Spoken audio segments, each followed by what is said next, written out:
question I want to raise is not a question that is unique to American religion. It is really a question that has engaged Christians in all times, in all places, and it is the dilemma of being in the world, but somehow or another not being of the world. How do you strike that balance? How do you reach out to the world and connect with it and to meet the people where they are without at the same time getting caught up by the world and becoming corrupted by the world? That's a difficult balance for any Christian of any time. How do you be relevant? How can you be relevant without somehow or another selling your soul in the process? Historically, this dilemma was phrased in some ways by Tertullian with the question, what does Athens have to do with Jerusalem? What does Athens have to do with Jerusalem? And in this question, Athens stands for, in many ways, the world, the philosophy, the culture, the styles of the time, the traditions of the Roman world. Jerusalem, in contrast, stands for the church, its principles, its values, its theology, its commitments, as defined by the person and work of Jesus of Nazareth. Well, as Tertullian's question suggests, over the course of history, Christians have gravitated toward one position or the other. And I would like to define those as certain poles. The pole of resistance to culture, and the other pole of accommodation to culture. On the one hand, you have disciples who have worked zealously to keep the church pure, to keep it detached, if you will, from Athens, and to keep its commitment to Jerusalem pure and holy, to resist conforming to the world, to uphold in some ways the prophetic tradition of speaking out to the world, to challenge the world, to call the world to a higher level of living. At the same time, within the same Christian tradition, you have disciples who have worked to connect to the world so that they could evangelize more efficiently or effectively, to prove that the church isn't just an isolated phenomenon out there on its own with really nothing to say to society, but that it does have a message that is profoundly relevant to society. In fact, it is the message that the world desperately needs. And so you have this Jerusalem versus Athens, or this resistance versus accommodation. Well, with the 6 presentations in this series, what I want to do is journey through some examples of this classic dilemma, this tension, in America's religious history. We're going to visit some people along the way, and the ones that we do visit, I don't want to portray as sort of hapless extremists. You know, they all tend to be just running to those poles, and there's nothing in the middle. In fact, there is a lot of room in the middle. And there are a lot of models of Christians trying to be authentic disciples of Christ. And how do they do that? And how well have they done that? And what can we learn from that in our own life, in our own walk with Christ? So I want to say up front that all the people we talk about over the course of the series are sincere, devout, intentional disciples. They just have answered the question a little differently in their context. So each session will focus on a group or a movement, if you will, a particular model of social and cultural engagement somewhere along the spectrum between the two poles I've described, resistance and accommodation. So tonight, we begin our first look at one of these groups, which I'm calling the Peculiar Puritans, because I think they help establish something of this phenomenon, this tradition in America. Now, if you think about it, our dilemma is partly inspired and made all the more difficult because we can find support for both positions in Scripture and throughout Christian history. If you think about it, even a cursory reading of the gospel illustrates how in Christ's own life he was presented with this. Think about the Jewish culture for a second. How did they deal with it? Well, you had various groups that formed. The Pharisees, they wanted to remain at a level of purity and a kind of standoffishness, not exclusively, not to go out and live by themselves. Those would be the Essenes, right? Who lived out in the wilderness by themselves to maintain their purity.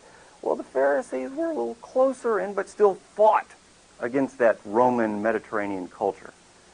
Speaking of fighting, you would also have the Zealots. They were not only going to resist, they were going to take down the culture that was threatening them. And then you also had the Sadducees, who were pretty accommodating. We got to go with the flow. We got to learn to fit in. We got to learn to be relevant to make it all work. So when Jesus comes along, what one does he pick? He says, don't trap me in that dead-end dilemma. I'm not going to pick any one of those. I'm going to call the movement, my disciples, my followers, to be more unique, to transcend the categories, to be a chosen race, a distinct or peculiar people, a royal priesthood, a holy nation. Perhaps it's not too much to say kind of misfits, given the pigeonholes offered to the movement. To be a little displaced by God. If you think about it throughout biblical history, the people who have committed their life to God have frequently been displaced. Did Moses really want to go talk to Pharaoh? No. Do you think Mary really felt comfortable about what she was called to do, to give birth to the incarnate God? Was Paul, this devout Jew, real comfortable with going out there among all those Gentiles? Was Jesus, the sovereign Lord, comfortable taking on flesh? The call to Christianity often is a displacing thing, and Jesus is upfront about that. So were the new Christians, were they Pharisees or Zealots? Well, neither. Were they Jew or were they Gentile? They were neither. Disciples of Christ had to have a radically new, distinct, peculiar identity. They spoke a new language that no one else had. So Christianity was not a new spin on some old ideas. It was something starting from scratch. And Christianity was its own racial category, its own political ideology. Christianity was to be its own culture. And the good news that gave them this new identity, that inspired the early church to resist its culture, sort of pushed them into areas that made them uncomfortable, but yet was part of their calling. All this changed. They resisted culture.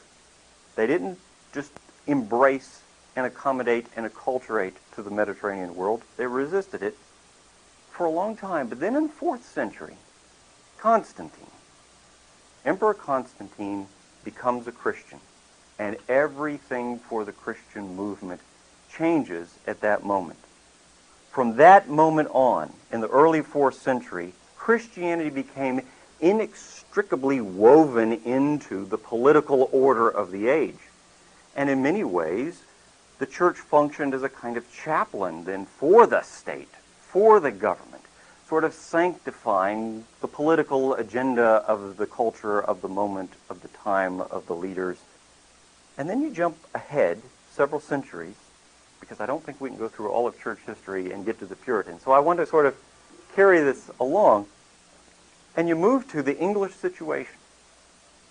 And here you have, in the Reformation era, a very good example of this Constantinian tradition, where the church and the state are fused together. In 1559, Queen Elizabeth issued the new Act of Supremacy, in which she announced that the English monarch would be the governor of the English church. What that meant was that if you were an English citizen, you were also, basically, without any thought, without any decision, without any commitment, almost by birthright, a member of the English church. It was almost like a civil right, if you will. Well, think about how well that might work. You got the church and the state basically working together, and in some ways the church even following the lead of the state. You might not be surprised if you think about that kind of arrangement, that the church frequently functioned with all the efficiency and integrity of a government. All the efficiency and integrity. When the Puritans, as they will come along, plead to the monarch, King James in particular, reform the church. We want to do away with the polity, the ecclesiology. We want to level the church so that the laity feel a better connection to the life and the purpose and the work of the church. The king said, that's a good idea, and probably an appropriate one. But really, it'd be more profitable if we just kept it the way it is. It's more lucrative for me if we keep the structure as it is. And so he didn't change it. Or think about the types of individuals who are called to the ministry in a situation like that. To become ordained, to preach in the Church of England, it wasn't necessarily that you had a calling from God, that you were inspired, you had a fire in your bones that you couldn't quench, you just needed to preach the gospel. No, because the church was often an extension of the government. A lot of people were compelled to that office, ministry, because it was a profitable way to move up the pecking order. And so they didn't have holiness and discipline driving their lives. They had their own personal and political agendas and profit motives. Historian Edmund Morgan found in one county in 1586, a dozen clergymen, this is one county, a dozen clergymen were brought up on charges of scandalous living. Everything from affairs to drunkenness. They brought in one minister, ordained minister, and said, well, for goodness sakes, please, why don't you just give us an account of your faith? Let's start there. He couldn't even tell them why he was a Christian. And he's the preacher. And this is just in a small area.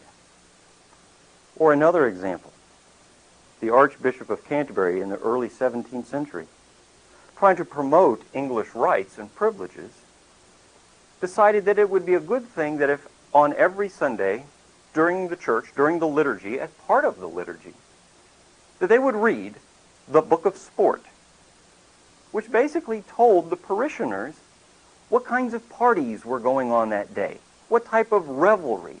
So you don't have people upholding the Sabbath, keeping it sacred, honoring God. They were partying. They were celebrating. He would be telling them, down at Joe's pub down the road here, they're going to have a 2-for-1 special. A happy hour will be. This is in church. And the person up there directing the liturgy, you had questions about his walk with God. And people started shaking their heads saying, this is a holy nation? A distinct or peculiar people? I'm not seeing it.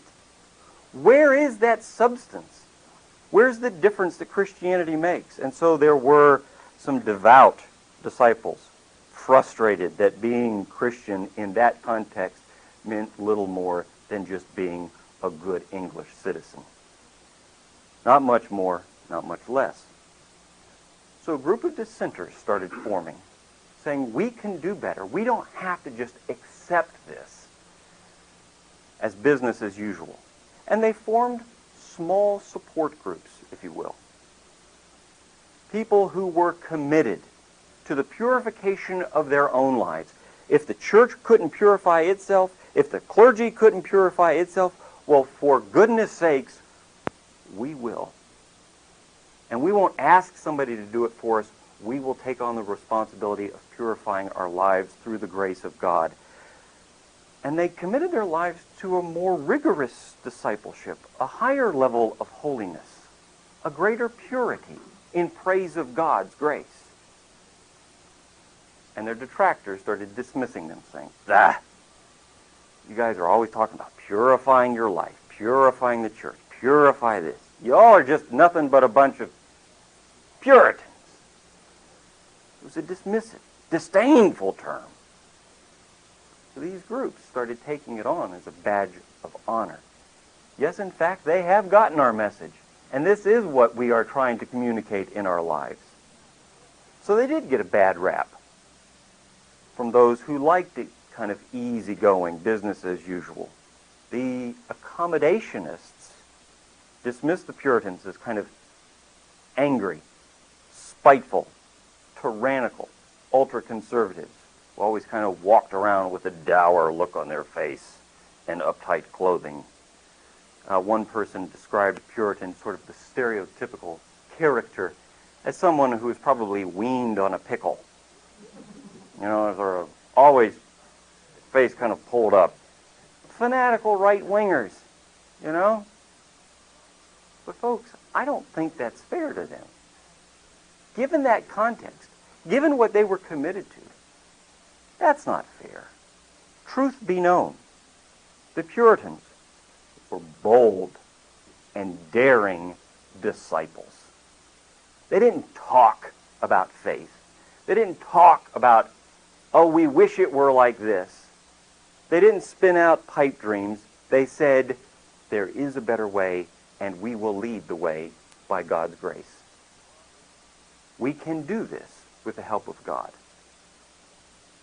They wanted to put their life where their profession of faith was. Were they critical of society? You bet. In the same way that Amos was critical of his society. Or John the Baptist was critical of his society. The prophetic message sometimes has a critical edge to it, but sometimes it is necessary to call people to a more authentic expression of discipleship. So my point here is that the Puritans are trying to restore a sense of the church as a distinct, unique culture, in contrast to England's Constantinian-like accommodation.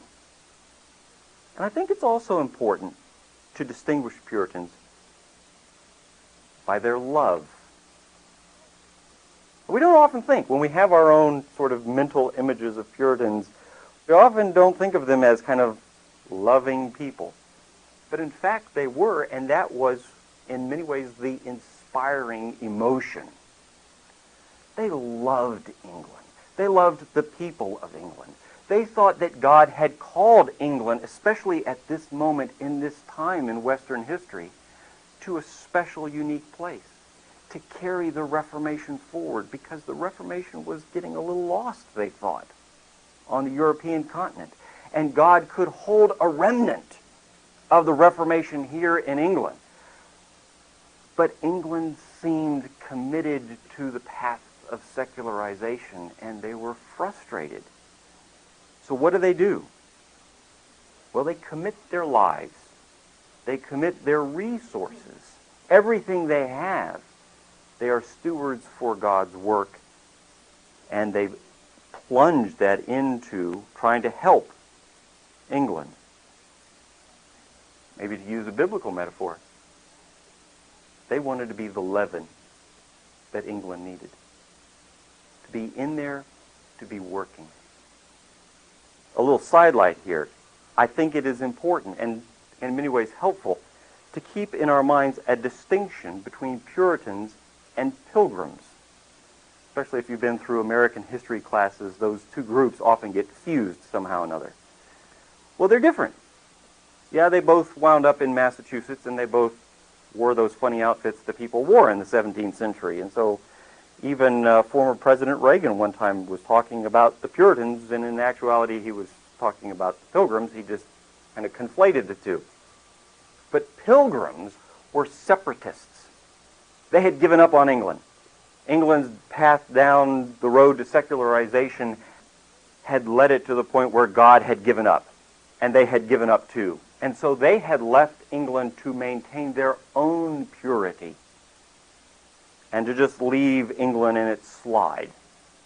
But the Puritans wanted to stay within. They were not separate. They wanted to be that leaven and help England through this problem. So how do they do that? Well, I'd like to suggest they did it in 3 ways. There are probably other ones, but these may be helpful. First of all, they formed what I would call shadow churches. Shadow churches. They didn't form, and this I think is important to keep in mind as well, they did not form another denomination. There is no such thing really as the Puritan denomination as separate and distinct from the Church of England. But they did frequently form these small support groups that would meet, say, on a Sunday afternoon. So on Sunday morning, they would go to their parish Church of England. They would participate in the liturgy. And then they would go on Sunday afternoon to their small group, their support group, their accountability group. People who voluntarily committed their lives to this higher level of discipleship. And there they could hear sermons that they thought were more challenging, more inspiring. They wanted sermons that really got deep into the text. And so a good Puritan sermon would pick the text, announce the text, read the text, and then get into that text. Exegesis was essential to good preaching, and then at the end there would be the application. And you wouldn't be dressed up in the Church of England's fine vestments. See, according to the Book of Common Prayer and the rule of the monarchs, a clergyman couldn't get up and perform the rites and rituals unless he was wearing the surplice, which was a clerical vestment, a kind of white covering that lay over him. Somehow or another, the Eucharist, the Lord's Supper, might not count if that vestment was. And the Puritans were saying, no, people, you're straining at gnats and swallowing camels here. Don't worry about the vestments. Worry about the heart. Worry about the life. And so they formed these shadow churches so that they could continue to inspire one another as they functioned as leaven in the Church of England. They also, secondly, on occasion, tried to actually buy a pulpit. There was a kind of law where if there was a major contributor in a parish, that contributor might be able to select who served as the parish pastor. And so if they had the possibility, they might sort of get a major donor and say, we want Brother so-and-so to serve as the minister. And so you could have a Puritan group now not as a shadow church, but really taking over the warp and woof of that parish congregation. That one didn't last very long. The bishops found out about that and nixed that. So then, John Winthrop comes up with another approach, a third approach. To show England how it ought to live, perhaps the best thing to do was to create this Christian counterculture that the Puritans wanted by actually creating a functioning model. There was the perception that England just couldn't quite get its mind around the vision, the portrait, the picture that the Puritans were painting. So perhaps if we show them that it will work in a real-life setting, we can convince them. So, what do you do? Where do you go? Well, in 1630, John Winthrop, the governor of the Massachusetts Bay Colony, leads the great migration of the Puritans to New England to create the model society, to show England and the English church how it can be. And on board the Arbella, his flagship on the way over, he delivers the classic model of Christian charity, where he reminds the people on the way, this is what God's calling us to. This is how we can be. And it's a little surprising when you read it, because he doesn't start off in good classic American language. He doesn't start off by saying, we the people, in order to form a more perfect union and get into American civilization. He starts off and he says, folks, God has created a situation so there shall be a few rich and powerful, and most people will be humble and in subjection. In other words, this isn't about you. This errand that we're running into the wilderness isn't about your individual rights, your individual well-being. This is about a greater sense of service and sacrifice. But he's not dumb here. He knows what the question is going to be of the people.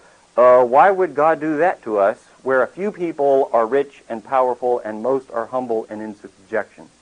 And his answer is, it proves the sovereignty of God. It proves the sovereignty of God. To show that God, when people commit their lives to God, God can create unity and community where our natural base instincts will pull us apart from each other. And it will serve as a test. Will we really live this way when our lower instincts will pull us to fight against each other? Will we give up and renounce our own initiative for the good of the whole? So God does this to make everyone responsible for everyone else. No one is really more important than the other. And this is called the Bible Commonwealth, which will operate, he says, John Winthrop says, by the law of grace, justice and mercy, rather than the law of nature. And he says, we will commit ourselves to the utmost personal sacrifice. It is my responsibility as a member of this community to make sure that each one of you has what you need and you are taken care of before I ever think of myself and my own personal interests. That may cost me.